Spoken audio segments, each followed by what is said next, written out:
폐점 위기의 낡은 분식집에서 여대생이 김치볶음밥을 수북이 퍼 담아 허름한 노인에게 밀어주며 말했습니다.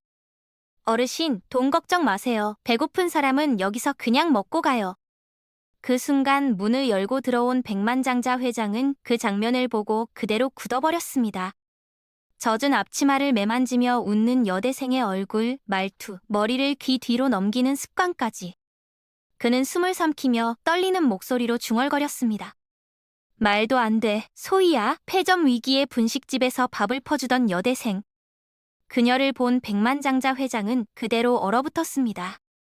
20년 전 실종된 딸과 똑같았기 때문입니다.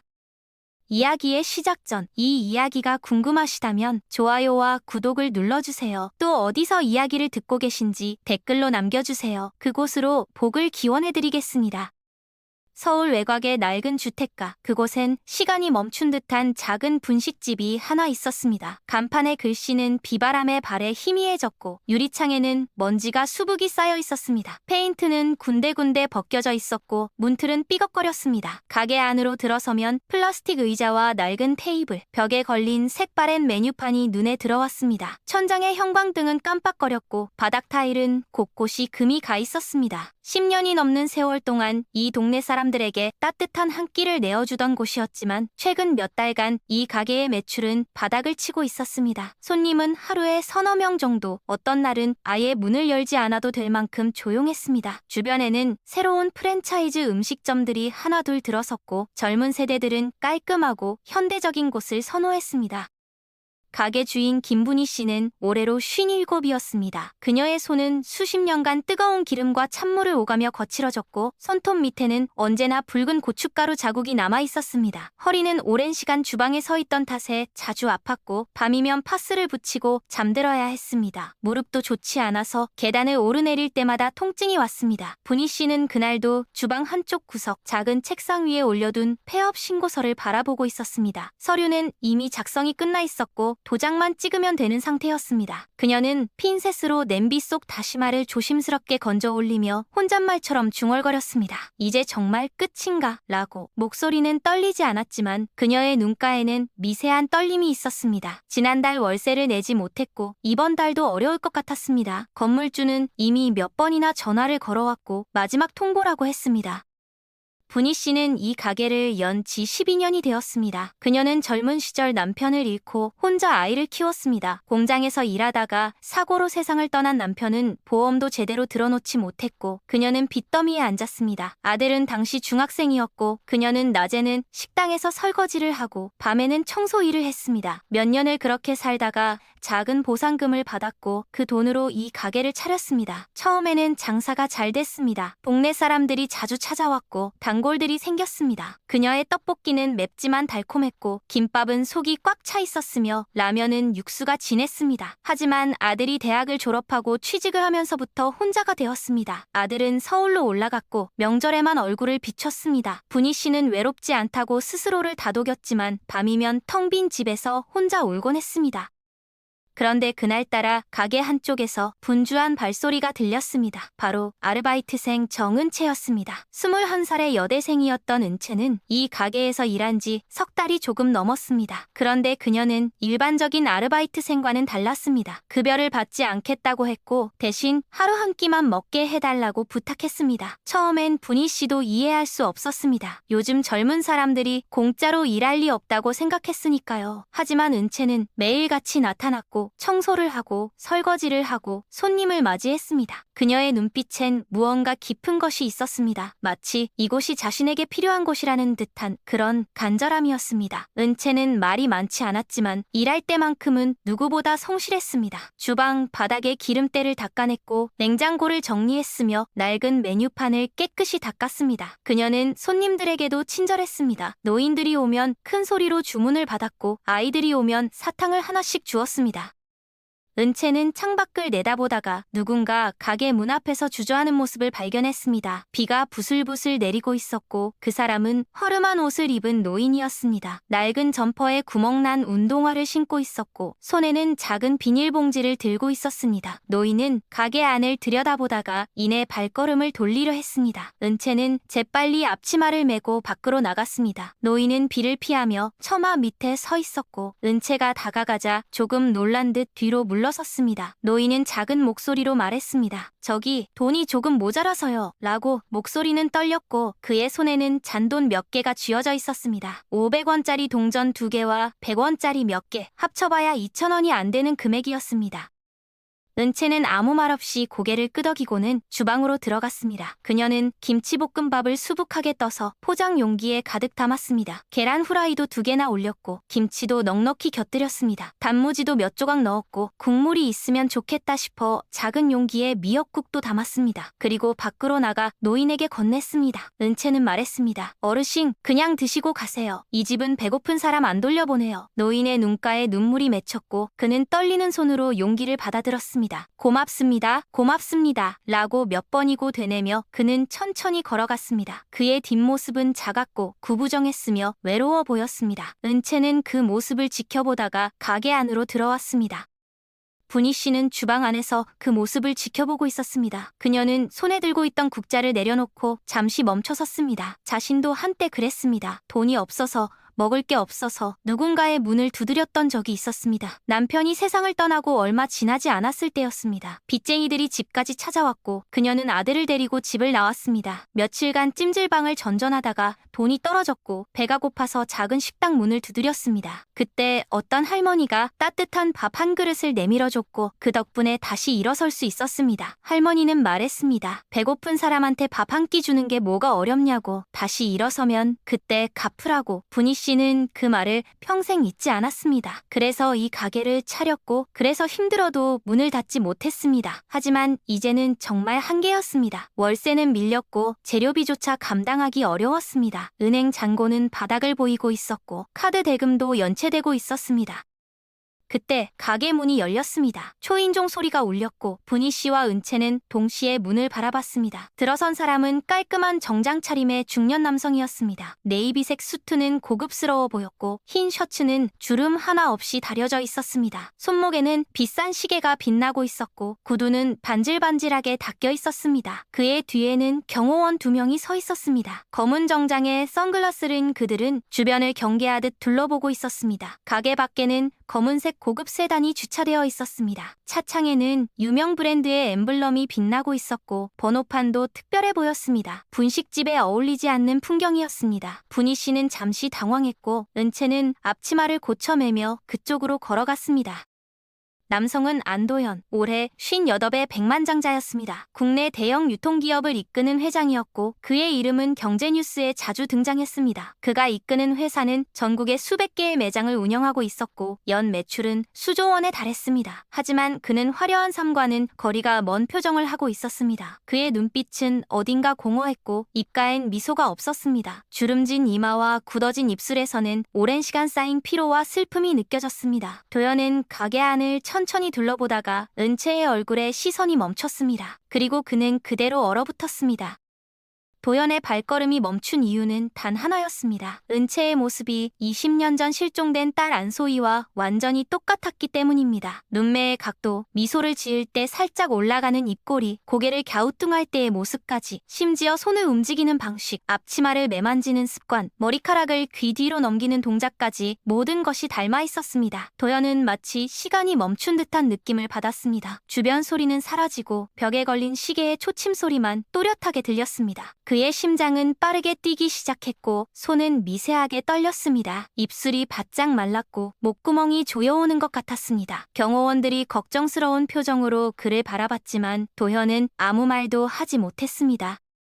20년 전 겨울의 일이었습니다. 도연은 당시 대형마트 개점 준비로 날마다 밤을 새우고 있었습니다. 회사는 빠르게 성장하고 있었고 그는 더 큰 성공을 위해 집을 비우는 날이 많았습니다. 새벽에 나가서 밤늦게 들어오는 날이 대부분이었고 주말에도 회의와 출장으로 바빴습니다. 아내는 출산 후 심한 산후 우울증을 겪고 있었고 그녀는 종종 밤새 울음을 터뜨리곤 했습니다. 방문을 걸어 잠그고 혼자 우는 날도 많았고 식사도 제대로 하지 않았습니다. 아기를 돌보는 것조차 버거워했고 때로는 아기를 안아주는 것조차 거부했습니다. 도연은 그 심각성을 제대로 이해하지 못했습니다. 일이 바빴고 가족보다 사업이 우선이었습니다. 아내가 힘들다고 말해도 그저 피곤해서 그런 거라고 생각했고 조금만 참으면 괜찮아질 거라고 믿었습니다. 그해 12월의 어느 오후 5살이던 딸 소희는 집 앞 놀이터에서 놀고 있었습니다. 아내는 잠시 집안에서 눈을 붙였고 소희는 혼자 그네를 타고 있었습니다. 빨간 점퍼를 입고 흰색 털모자를 쓴 작은 아이였습니다. 그네를 타며 노래를 부르고 있었고 옆에는 아이가 좋아하던 인형이 놓여 있었습니다. 그것이 마지막이었습니다. 해가 지고 어둠이 내렸을 때 소희는 사라져 있었습니다. 그네는 바람에 흔들리고 있었고 아이의 신발 한 짝만 모래밭에 떨어져 있었습니다. 인형도 그대로 남아 있었고 그네 옆에는 아이가 먹다 남긴 과자 봉지가 굴러다니고 있었습니다. 경찰은 즉시 수색에 나섰지만 아이의 흔적은 어디에서도 찾을 수 없었습니다. CCTV는 고장나 있었고 목격자도 없었습니다. 놀이터 주변을 샅샅이 뒤졌지만 아무것도 나오지 않았습니다. 인근 하수구, 공터, 폐가까지 모두 조사했지만 단서는 없었습니다. 경찰견을 동원했고 헬기까지 띄웠지만 소용없었습니다. 수사는 한 달, 2달, 1년으로 이어졌지만 아무런 단서도 나오지 않았습니다. 유괴범의 협박 전화도 오지 않았고 목격담도 들려오지 않았습니다. 아이는 그저 공기처럼 사라져버렸습니다. 도연이 재벌이라는 사실은 오히려 여론의 질타를 불렀습니다. 돈이 많아도 가족 하나 못 지키는 사람이 무슨 회장이냐는 댓글들이 쏟아졌고 일부 언론은 가족 간의 불화를 의심하기도 했습니다. 심지어 아내를 의심하는 시선도 있었습니다. 산후 우울증이 심했다는 사실이 알려지면서 아내가 아이에게 해를 가했을 거라는 추측까지 나왔습니다. 아내는 자책감에 시달리다 결국 정신과 치료를 받기 시작했습니다. 그녀는 자신이 아이를 잃게 만들었다고 믿었습니다. 조금만 더 정신을 차렸더라면, 조금만 더 아이를 신경 썼더라면 이런 일은 없었을 거라고 생각했습니다. 그녀는 밤마다 악몽을 꿨고 낮에도 환청이 들렸습니다. 아이의 울음소리가 들리는 것 같았고 아이가 자신을 부르는 것 같았습니다. 약을 먹어도 증상은 나아지지 않았고 오히려 악화되었습니다. 도연은 모든 것이 자신의 잘못이라고 생각했습니다. 자신이 집에 있었더라면, 자신이 아내를 더 챙겼더라면 이런 일은 일어나지 않았을 것이라고. 하지만 후회는 소용없었습니다. 시간은 되돌릴 수 없었고 딸은 돌아오지 않았습니다. 그 뒤로 20년이 흘렀습니다. 도현은 더욱 성공했고 회사는 업계 1위가 되었습니다. 그는 일에 몰두했습니다. 일을 하지 않으면 미칠 것 같았고 멈추면 딸 생각이 나서 견딜 수 없었습니다. 새벽부터 밤늦게까지 회사에 있었고 주말에도 출근했습니다. 돈을 벌었고 성공했으며 사람들의 존경을 받았습니다. 하지만 그는 단 한 번도 행복하지 않았습니다. 그의 마음속엔 항상 5살짜리 딸의 모습이 남아있었고 그는 매일 밤 그날의 장면을 떠올렸습니다. 빨간 점퍼를 입고 그네를 타던 아이의 모습, 흰색 털모자를 쓰고 웃던 아이의 얼굴, 자신을 아빠라고 부르던 아이의 목소리. 아내와도 결국 이혼했습니다. 두 사람 모두 서로를 보는 것만으로도 그날의 기억이 떠올랐기 때문입니다. 함께 있으면 고통스러웠고 떨어져 있어도 외로웠습니다. 도연은 그렇게 혼자가 되었고 넓은 집에서 홀로 살았습니다. 집은 컸지만 텅 비어 있었고 밤이면 적막했습니다.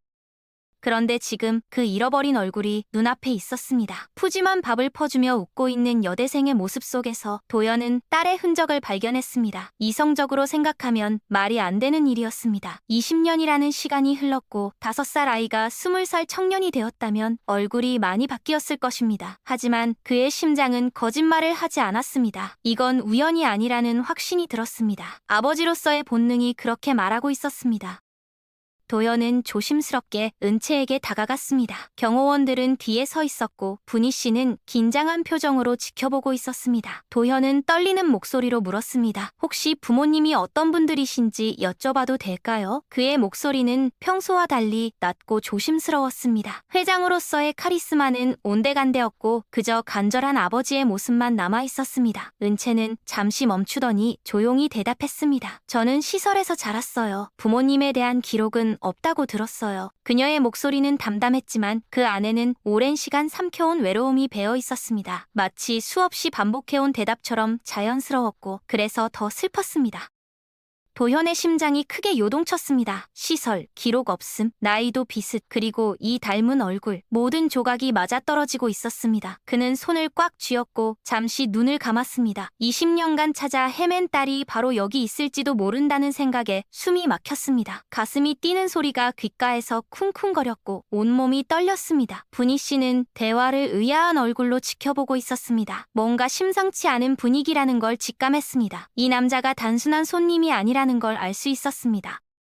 도현은 명함을 꺼내 은채에게 건넸습니다. 명함에는 그의 이름과 회사명, 직함이 선명하게 새겨져 있었습니다. 그리고 말했습니다. 혹시 시간이 되신다면 한 가지 부탁을 드려도 될까요? 은채는 명함을 받아들며 고개를 끄덕였습니다. 도현은 유전자 검사를 제안했습니다. 그는 최대한 차분하게 상황을 설명했습니다. 20년 전 잃어버린 딸이 있다는 것, 은채의 모습이 그 아이와 너무나 닮았다는 것, 혹시 모를 가능성을 확인하고 싶다는 것. 도현은 말하면서도 자신이 미친 사람처럼 들릴까봐 걱정했습니다. 하지만 은채는 놀란 표정을 지었지만 이내 고개를 끄덕였습니다. 그녀도 궁금했습니다. 자신이 누구인지, 자신의 뿌리가 어디인지, 평생 궁금했던 질문에 대한 답을 얻을 수 있을지도 모른다는 생각에 가슴이 뛰었습니다.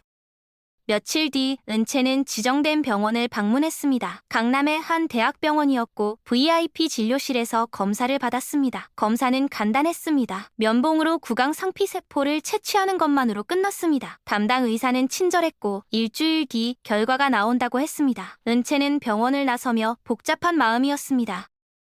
은채는 병원을 나서는 순간 잠시 눈을 감았습니다. 갑작스럽게 앞으로의 삶이 바뀔 수도 있다는 불안감이 밀려왔고 알 수 없는 기대가 가슴 밑바닥에서 꿈틀거렸습니다. 자신이 누구인지 모르며 살아온 세월은 길었고 그 빈자리는 때때로 거칠게 아팠습니다. 누군가에게 버려졌다는 사실은 성장할수록 작은 생채기처럼 마음을 긁었고 다른 아이들이 부모님 면회를 기다릴 때 혼자 남겨지는 순간마다 자신에게도 이름을 불러줄 사람이 있었다면 어떨까 하는 상상이 스스로를 괴롭게 만들었습니다. 그 상처는 길게 이어졌고 아무렇지 않은 듯 웃고 말을 아끼는 성격은 그렇게 만들어졌습니다. 병원에서 나와 대중교통을 타기 위해 발걸음을 옮기던 순간 그녀는 자신이 얼마나 오랫동안 정체성에 목말라 있었는지를 실감했습니다. 혹시 정말 자신의 뿌리가 나타난다면, 혹시 자신에게도 돌아갈 곳이 생긴다면 그것이 어떤 의미일지 떠올리는 것만으로 숨이 조금 막혔습니다. 며칠 동안 분식집에서는 별다른 변화가 없는 듯 보였지만 보이지 않는 긴장과 조심스러움이 공기 속에 섞여 있었습니다. 분희 씨는 은채의 표정을 눈여겨보며 아무 말도 하지 않았지만 그 마음속에는 묵직한 불안이 자리 잡고 있었습니다. 자신이 정들었던 아이가 어딘가로 떠나버릴지도 모른다는 생각이 머릿속을 스쳤고 이미 손끝에 닿을 듯 다가온 폐업 현실과 얽히며 복잡한 감정을 만들어냈습니다. 한편으로는 아이가 더 좋은 삶을 살 기회를 얻게 될지 모른다는 희망이 뿌리 깊게 자리했고 그 희망과 불안이 조용히 충돌했습니다. 가게 바닥을 닦으며 분희 씨는 여러 번 고개를 숙였고 닦아냈던 바닥이 금세 젖는 이유가 뭔지 자신도 알 수 없었습니다. 시간은 느리게 흘렀고 일주일이라는 기간은 마치 한 달처럼 길게 느껴졌습니다. 도연 역시 불안과 기대 사이를 오갔습니다. 그는 한동안 밤에 잠을 거의 이루지 못했고 회의 중에도 종종 멍하니 창밖을 바라보았습니다. 비서실 직원들은 그가 무언가 큰 고민을 하고 있다는 사실을 직감했지만 감히 물어보지 못했습니다. 도연은 바쁜 일정을 모두 조정하고 혹시 모를 상황에 대비해 유전자 검사 결과가 나오는 날의 일정을 비워두었으며 줄이며 외부와의 미팅도 최소화했습니다. 그의 손목에는 고급 시계가 빛나고 있었지만 시간이 지날 때마다 초침 소리가 더 크게 들리는 듯 했습니다. 기다린다는 것이 이렇게 고통스러운 일이라는 사실을 그는 오랜만에 깨달았습니다. 잃어버린 지 20년이 넘은 딸의 흔적이 나타났다는 사실은 그를 극도로 예민하게 만들었고 마음 한구석에서는 이미 답을 알고 있는 듯한 묘한 감정도 꿈틀거렸습니다.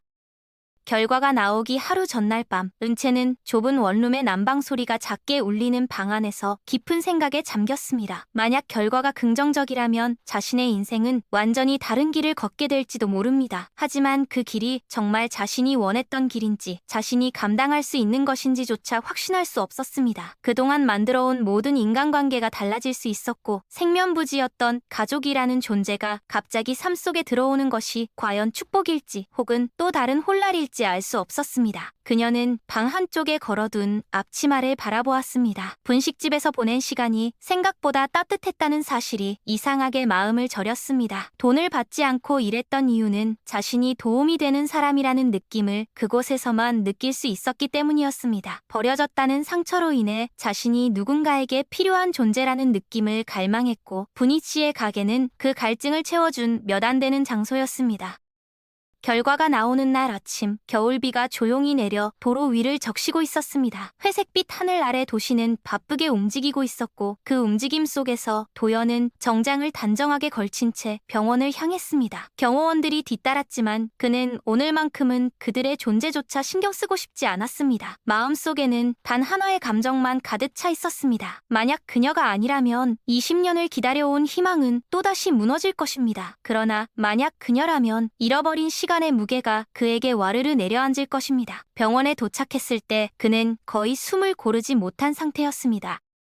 반면 은채는 혼자 마스크를 쓴 채 천천히 병원 로비로 들어섰습니다. 로비 한쪽에서는 건조한 난방 공기가 낮은 온도로 뿜어져 나오고 있었고 그녀는 그 공기의 흐름을 느끼며 잠시 걸음을 멈췄습니다. 하나둘씩 사람들이 병원 안으로 들어오고 나갔으며 그들의 목적과 사연은 모두 다르게 보였습니다. 자신 역시 이제 새로운 사연을 안고 이곳에 들어선 것이라는 사실이 스스로도 낯설었습니다. 은채는 천천히 숨을 내쉬고 결과를 받는 곳으로 향했습니다. 발걸음은 조용했지만 그녀의 심장은 귓가에 울릴 만큼 크게 뛰었습니다.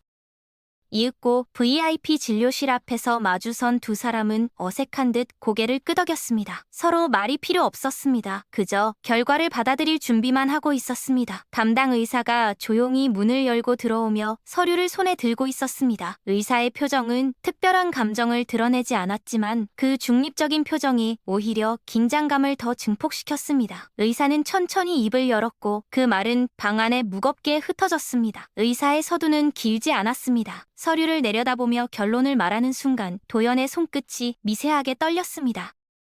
결과는 일치했습니다. 유전자 정보는 명확했고 오차가 있을 여지도 없었습니다. 담당 의사는 은채가 20년 전 실종된 안소희와 생물학적으로 일치한다고 설명했습니다. 어느 누구도 말을 하지 않았습니다. 방 안은 침묵으로 가득 찼고 그 침묵은 깊은 감정을 담아 무겁게 내려앉았습니다. 도연은 오래 참았던 숨을 한번 거칠게 내쉬었고 의자는 그의 체중을 지탱하며 작게 할 소리를 냈습니다. 그는 두 손으로 얼굴을 감싸며 천천히 고개를 숙였습니다. 오랫동안 두려웠던 순간이었지만 동시에 오랫동안 바라온 순간이기도 했습니다. 은채는 자신이 어떤 표정을 지어야 하는지 몰랐습니다. 기쁨일지, 혼란일지, 혹은 무언가 중간일지 알 수 없었습니다. 그저 자신 안에서 그동안 묵혀있던 감정들이 마구 흩어지고 새로 자리 잡으려는 듯한 흔들림만 느껴졌습니다. 병원 밖으로 나왔을 때 비는 조금 더 굵어졌습니다. 도연은 하늘을 한동안 바라봤습니다. 잃어버린 시간을 되돌릴 수 없다는 사실은 뼈아프게 알고 있었지만 그럼에도 불구하고 지금 이 순간이 선물처럼 느껴졌습니다. 그는 천천히 자신의 코트를 벗어 은채의 어깨에 걸쳐주었습니다. 그 동작에는 표현하지 못한 수많은 시간과 감정이 담겨 있었고 그것만으로도 은채는 마음 한 곳이 미묘하게 따뜻해지는 것을 느꼈습니다. 하지만 동시에 그 따뜻함 은 어딘가 불편했고 어색했습니다. 갑작스러운 관계 변화는 쉽사리 받아들일 수 있는 것이 아니었습니다. 며칠 동안 은채는 분식집으로 돌아오지 않았습니다. 그 시간 동안 그녀는 새로운 정보와 감정의 폭풍 속에서 스스로를 추슬러야 했습니다. 돌아온 뿌리, 갑자기 생겨난 가족, 잃어버린 시간에 대한 죄책감과 혼란, 그리고 자신이 살아온 삶의 흔적들이 복잡하게 얽혔습니다. 분희 씨는 그녀에게 연락하지 않고 조용히 기다렸습니다. 기다림은 쉽지 않았지만 억지로 끌어오면 아이가 더 멀어질 것 같았습니다. 그녀는 오래전 자신이 굶주렸던 시절, 누군가 문을 두드릴 용기를 주었던 할머니의 모습을 떠올렸습니다. 기다림은 사랑의 한 방식이었습니다.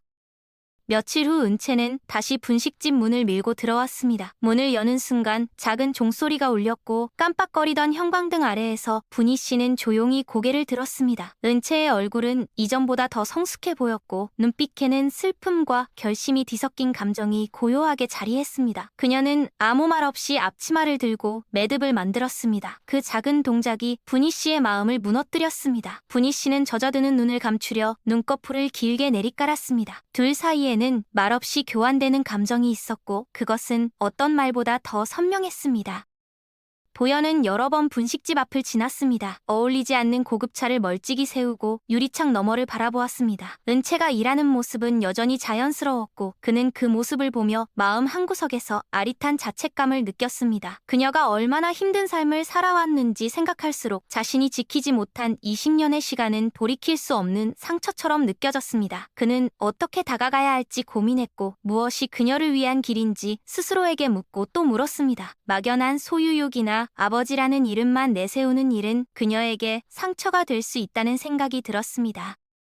시간이 조금 지나자 도연은 조심스럽게 분식집 문을 열었습니다. 문틀이 삐걱거리는 소리가 천천히 울렸고 그는 방해가 되지 않도록 조심스레 들어섰습니다. 가게 내부는 여전히 오래된 냄새가 났지만 묘하게 따뜻했습니다. 김이 오르는 국물 냄새, 튀김 기름에서 올라오는 향, 그리고 소박한 테이블들이 오래된 기억처럼 가만히 제자리에 있었습니다. 은채는 잠시 멈추었다가 고개를 들어 도연을 바라보았지만 곧 덤덤하게 다시 손을 움직였습니다. 도연은 자리에 앉지 않고 조용히 서 있었고 분희 씨는 두 사람 사이에 흐르는 공기를 눈치채며 말을 삼켰습니다. 그날 도연은 가게 전체를 둘러보며 천천히 숨을 들이켰습니다. 오래된 간판, 누런 형광등, 금간 타일들, 다 벗겨진 벽지, 낡은 냄비, 이런 공간에 자신의 딸이 살았다는 사실은 도연의 마음을 찢어놓았습니다. 그는 옆에 놓인 의자에 천천히 손을 올렸고 오래 사용해 가장자리가 다른 플라스틱의 촉감을 느끼며 묵묵히 눈을 감았습니다. 그 감촉은 그동안 자신이 모르고 지나간 시간의 무게처럼 느껴졌습니다. 도현은 은채에게 급하게 다가가고 싶지 않았습니다. 그는 조심스럽게 자신의 번호가 적힌 종이를 옆에 놓으며 언제든 도움이 필요하면 연락해달라는 뜻을 행동으로만 전했습니다. 말은 길지 않았지만 그 말에는 간절함과 조심스러움이 모두 담겨 있었습니다. 은채는 잠시 종이를 바라보았고 그 종이 위에 떨어지는 기름 냄새가 묘하게 현실감을 주었습니다. 그녀는 깊이 숨을 들이마시며 스스로에게 시간을 주기로 마음먹었습니다. 며칠이 더 흘렀습니다. 도시의 겨울은 더 깊어졌고 가게 앞 골목길에는 바람이 쓸고 지나가며 낙엽을 굴렸습니다. 매출은 여전히 나아지지 않았고 건물주는 다시 전화를 걸어왔습니다. 분희 씨는 서류철을 꺼내 폐업 신고서를 다시 바라보았습니다. 사인만 하면 끝이었습니다. 하지만 손이 쉽게 움직이지 않았습니다. 가게 문 앞에서 밥을 건네던 할머니의 얼굴이 떠올랐고 배고픈 사람을 그냥 돌려보내는 일은 여전히 마음이 허락하지 않았습니다. 그런데 그날 오후 검은색 고급 세단이 다시 골목길로 들어왔습니다. 이번에는 경호원들이 없었고 도연 혼자 차에서 내려 분식집으로 향했습니다. 그는 결심을 굳힌 듯 단단한 표정이었지만 그 단단함 안에는 깊은 따뜻함이 숨겨져 있었습니다. 가게 문을 열자 특유의 국물 냄새가 퍼졌고 분희 씨는 놀란 듯 그를 바라봤습니다. 도연은 조용히 고개를 숙이며 예의를 갖춘 인사를 했고 그 모습은 이전과 달리 조금 더 인간적인 온기를 담고 있었습니다. 도현은 잠시 가게 내부를 둘러보며 분희 씨에게 상황을 차분하게 이야기했습니다. 그는 이제야 알게 된 진실에 대한 감사, 그리고 그동안 은채를 지켜줘서 고맙다는 뜻을 전했습니다. 분희 씨는 그 말에 아무 대답도 하지 않았지만 손을 조용히 내려놓으며 눈을 천천히 감았습니다. 그 속에는 걱정과 안도, 그리고 미묘한 이별 준비 같은 것들이 함께 공존하고 있었습니다. 도연은 분식집의 현재 상황을 자세히 들었습니다. 월세 연체, 재료비 부족, 무너져가는 가게 시설들. 그는 분희 씨가 폐업을 고민하고 있다는 사실을 알게 되었고 말없이 가게를 천천히 돌아보았습니다. 그 모습은 단순한 동정이나 시혜의 태도가 아니었습니다. 자신의 딸이 살아온 공간을 지켜주고 싶은 마음, 그리고 이 가게가 은채에게 어떤 의미였는지를 어렴풋이 이해한 마음이 그를 움직였습니다. 며칠 후 골목길에는 생소한 공사 차량들이 들어오기 시작했습니다. 간판을 고치는 기술자, 깨진 타일을 교체하는 인부들, 형광등 배선을 새로 설치하는 전기기사, 벽을 새로 도배하는 작업팀 모두가 분식집으로 들어갔습니다. 주민들은 공사를 지켜보며 놀란 표정을 지었고 소문은 금세 퍼졌습니다. 오래된 가게가 갑자기 새로워진다는 사실은 근처 주민들의 호기심을 자극했고 사람들은 먼발치에서 그 변화를 바라보았습니다. 분희 씨는 처음엔 격하게 거부했습니다. 이런 도움을 받을 이유도 없고 받을 자격도 없다며 손사래를 쳤습니다. 하지만 도현은 조용히 말했습니다. 그 말은 길지 않았지만 단단했고 온화했으며 진심을 담고 있었습니다. 그는 분희 씨가 은채에게 준 따뜻함은 돈으로 갚을 수 있는 것이 아니며 지금 자신이 하는 일은 보답이 아니라 책임이라고 생각한다고 말했습니다. 분희 씨는 그 말에 잠시 눈을 감았습니다. 그리고 오래된 상처를 꺼내듯 마음속에 감춰두었던 불안과 두려움을 조용히 내려놓았습니다. 공사는 일주일 동안 이어졌습니다. 낡은 간판은 새 간판으로 바뀌었고 바래던 글씨는 선명해졌습니다. 내부는 아늑하게 변했고 천장에 새 조명이 설치되자 가게는 이전보다 훨씬 밝아졌습니다. 깨진 타일은 모두 교체되어 깔끔해졌고 주방도 개선되어 위생적이고 편리해졌습니다. 새로 꾸며진 공간은 지나가는 사람들의 발걸음을 자연스럽게 멈추게 만들 정도로 변했습니다. 하지만 본질은 그대로였습니다. 테이블의 배치, 메뉴판의 글씨체, 오래된 냄비가 여전히 자리를 지키고 있었고 가게 전체에는 여전히 지난 세월이 남긴 정겨운 향이 가득했습니다. 몇 주가 지나고 은채는 점점 마음을 정리해갔습니다. 갑자기 생겨난 새로운 가족과 기존의 삶 사이에서 균형을 잡는 일은 쉽지 않았지만 그녀는 천천히 자신만의 길을 찾아갔습니다. 도현도 마찬가지였습니다. 그는 회사보다 삶을 조금 더 들여다보기 시작했고 하루 중 짧은 틈이라도 은채를 위해 시간을 내기 위해 노력했습니다. 둘은 서둘러 관계를 만들지 않았습니다. 갑작스러운 감정은 서로를 상처 입힐 수 있었고 잃어버린 시간을 덮으려 무리하게 다가가는 것은 감당하기 어려운 부담이 될 수 있었습니다. 대신 서로에게 시간을 주었고 그 시간은 서서히 관계를 자라게 하는 따뜻한 흙처럼 작용했습니다. 도시는 계절을 바꾸며 봄을 맞이했습니다. 꽃들이 피어나기 시작했고 골목길의 나무들도 새싹을 틔웠습니다. 분식집 앞에 있는 오래된 가로수도 작은 잎을 펼치며 부드러운 녹색으로 변했습니다. 새로워진 가게는 이제 골목의 작은 명소가 되었고 사람들은 그곳의 따뜻한 분위기 때문에 다시 찾아왔습니다. 은채는 여전히 그곳에서 일했고 분희 씨와의 관계는 더 깊고 부드럽게 변했습니다. 어느 날 저녁 도연은 가게 문을 천천히 열고 안으로 들어섰습니다. 은채는 조리대를 정리하며 고개를 들었고 도연은 조용히 자리를 잡았습니다. 서로를 마주본 두 사람 사이에는 이전보다 편안한 공기가 흘렀습니다. 말은 거의 필요 없었습니다. 함께 존재하는 것만으로도 충분했습니다. 도연이 수십 년 동안 쌓아온 성공의 무게는 지금 이 순간만큼은 멀리 느껴졌고 은채가 평생 품고 살아온 질문의 무게도 조금은 가벼워진 듯 했습니다.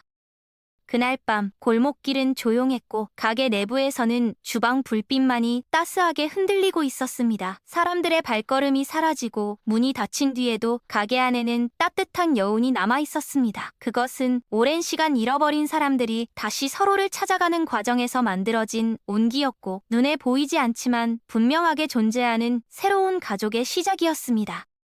아래는 방금 작성해드린 이야기 전체를 토 위와 동일한 톤, 스타일을 유지하면서 문단을 자연스럽게 나눈 버전별입니다. 내용 수정 없이 문단 분리만 반영. 봄이 완전히 자리를 잡았을 무렵 골목의 공기는 눈에 띄게 달라져 있었습니다. 겨울 내내 웅크리고 있던 사람들의 어깨가 조금씩 펴졌고 분식집 문이 열리고 닫히는 소리는 예전보다 더 잦아졌습니다. 작은 가게 안에는 아이들의 웃음소리, 퇴근 후 들른 직장인들의 탄식 섞인 웃음, 오랜만에 만난 이웃들이 나누는 안부 인사가 뒤섞여 묘한 온기를 만들었습니다. 새로 단장된 실내는 아늑하게 반짝였지만 이 가게의 진짜 변화는 인테리어가 아니라 사람들의 마음에서 천천히 일어나고 있었습니다. 분희 씨는 여전히 이른 새벽에 가게 문을 열었습니다. 그 습관은 10년 넘게 이어져 온 것이었고 새벽 공기를 가르며 셔터를 올리는 순간 그녀는 잠시 하늘을 올려다보곤 했습니다. 예전에는 그 하늘이 막막하게 느껴지는 날이 많았지만 요즘은 조금 달랐습니다. 여전히 밀린 대출과 빚, 생활비 걱정이 사라진 것은 아니었지만 최소한 당장 내일 문을 닫아야 할지도 모른다는 공포에서 조금은 멀어졌습니다. 무엇보다 가게에 찾아오는 사람들의 표정이 달라졌습니다. 어쩌다 처음 방문한 손님도 이곳의 공기를 느끼고는 요즘 이런 가게 잘 없다는 말을 남기고 갔고 그 말은 그녀의 마음 한구석을 오래도록 따뜻하게 덮였습니다.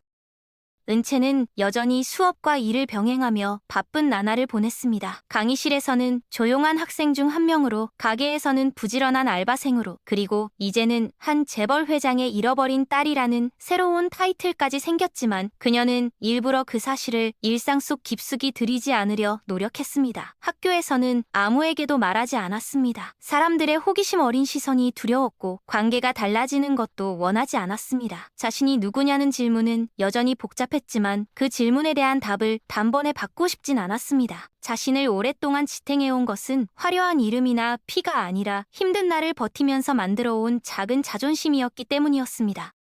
도연은 조금씩 삶의 속도를 줄였습니다. 오랫동안 가장 먼저 출근하고 가장 늦게 퇴근하던 그는 일부 회의를 부하 직원들에게 넘겼고 보고받는 내용과 직접 관여해야 하는 일을 구분하기 시작했습니다. 비서실은 이런 변화를 낯설어했지만 동시에 그가 드디어 자기 삶을 돌아보기 시작했다는 사실을 직감했습니다. 그는 어느 날 사무실 한쪽에 걸려있던 상장과 감사 패드들을 바라보며 생각했습니다. 지금까지 쌓아올린 것들이 과연 딸에게는 어떤 의미일까? 그 무게가 그녀에게 부담이 되지는 않을까? 그 질문은 그를 자연스럽게 겸손하게 만들었습니다.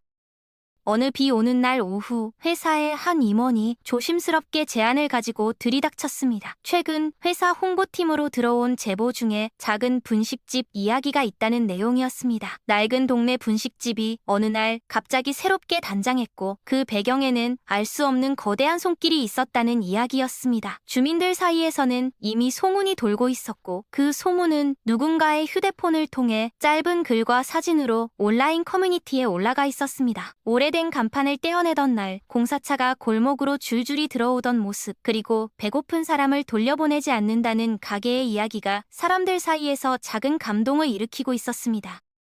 홍보팀에서는 이를 회사의 사회공헌 사례로 묶어 보도자료를 준비해보자는 의견을 냈지만 도연은 그 자리에서 고개를 저었습니다. 그에게 이 일은 전략도, 이미지를 위한 포장도 아니었습니다. 그는 이 이야기를 회사의 업적으로 쓰고 싶지 않았고 무엇보다 분희 씨와 은채를 불편하게 만들고 싶지 않았습니다. 대신 그는 조용히 지시를 내렸습니다. 회사 차원에서 이와 비슷한 작은 가게들을 더 돕는 프로그램을 만들되 이름을 내세우지 말 것, 도움을 받는 이들이 부담을 느끼지 않도록 가능한 한 조용히 필요한 곳에만 손길이 닿도록 설계할 것. 그 지시는 위에서 아래로 내려가며 여러 번 수정되었고 하나의 조용한 지원 프로젝트로 준비되기 시작했습니다.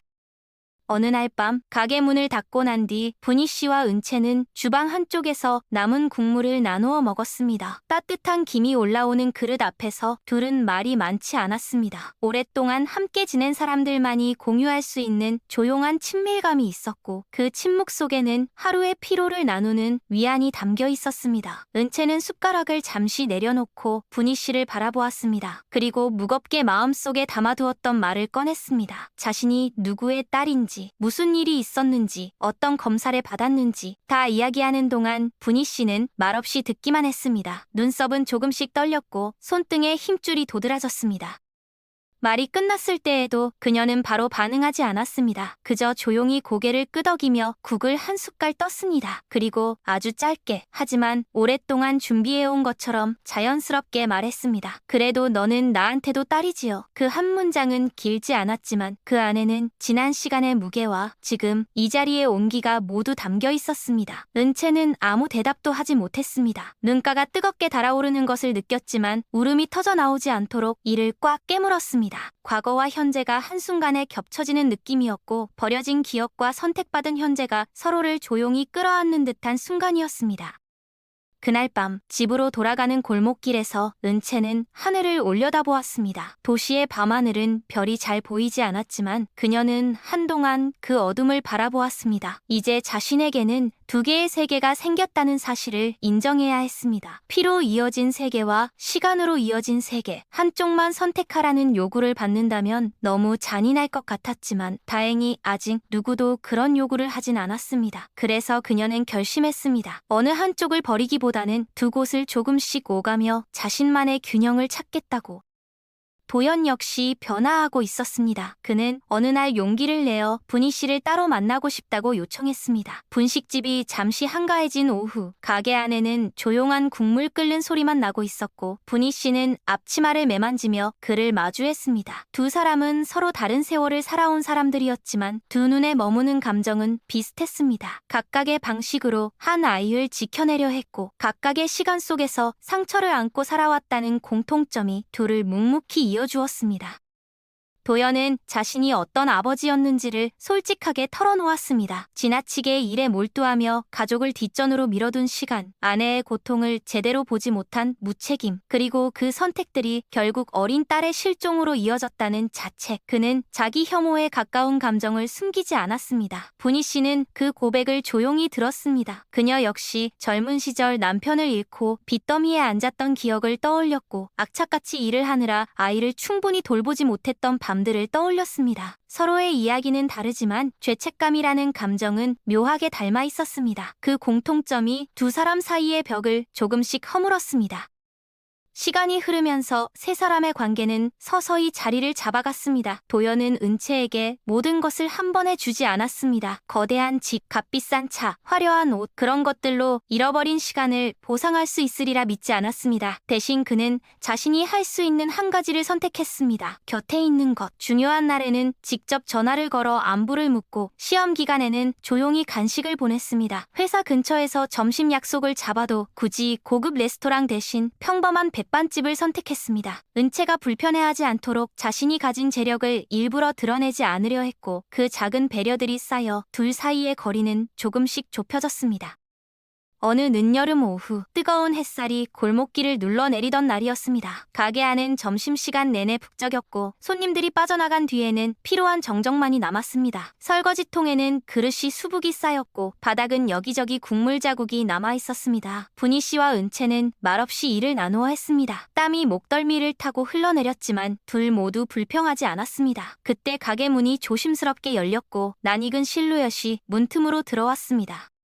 도연이었습니다. 그는 서류 가방 대신 작은 종이 봉투를 들고 있었고 평소보다 편안한 차림이었습니다. 양복 대신 셔츠와 슬랙스, 넥타이도 매지 않은 모습은 그가 이곳에 올 때만큼은 회장이 아니라 한 사람의 아버지, 한 사람의 손님으로 있고 싶어 한다는 의지를 보여주고 있었습니다. 그날 그는 조심스럽게 제안을 하나 꺼냈습니다. 이 가게의 이름을 그대로 딴 장학금을 만들자는 이야기였습니다. 배고픈 사람을 돌려보내지 않는 분식집, 배고픈 청춘을 그냥 지나치지 않겠다는 작은 약속. 형식은 단순했습니다. 가정 형편이 어렵지만 공부를 포기하지 않는 학생들을 돕는 장학금이었고 그 첫 지원 대상은 이 동네와 인근 지역의 학생들이 될 예정이었습니다. 장학금의 이름은 분희 씨에게 맡겼습니다. 분희 씨는 한동안 말이 없었습니다. 자신처럼 힘든 사람들을 돕겠다는 이야기, 특히 배고픈 사람을 떠올리게 하는 장학이라는 말은 그녀의 마음을 깊이 울렸습니다. 하지만 동시에 부담스러웠습니다. 자신 같은 평범한 사람이 한때 폐업을 고민하던 이 작은 가게가 장학금의 이름이 된다는 사실이 믿기지 않았습니다. 그러나 은채는 그 제안을 듣고 천천히 고개를 들었습니다. 자신이 겪어온 시설 생활, 경제적인 이유로 꿈을 포기하는 친구들을 보며 느꼈던 막막함이 떠올랐습니다. 누군가 손을 내밀어 줬더라면 삶이 달라졌을지도 모를 얼굴들이 주마등처럼 스쳤습니다. 그리고 언젠가 자신도 누군가에게 그런 손을 내밀 수 있으면 좋겠다고 생각했던 밤들이 떠올랐습니다. 세 사람은 오래 이야기했습니다. 가게 한쪽에 낮은 목소리가 오갔고 주방에서는 여전히 국물이 자작거리며 끓고 있었습니다. 결국 그날 새로운 약속이 하나 조용히 만들어졌습니다. 그 약속은 서류나 도장보다는 사람들의 마음속에 먼저 새겨졌습니다.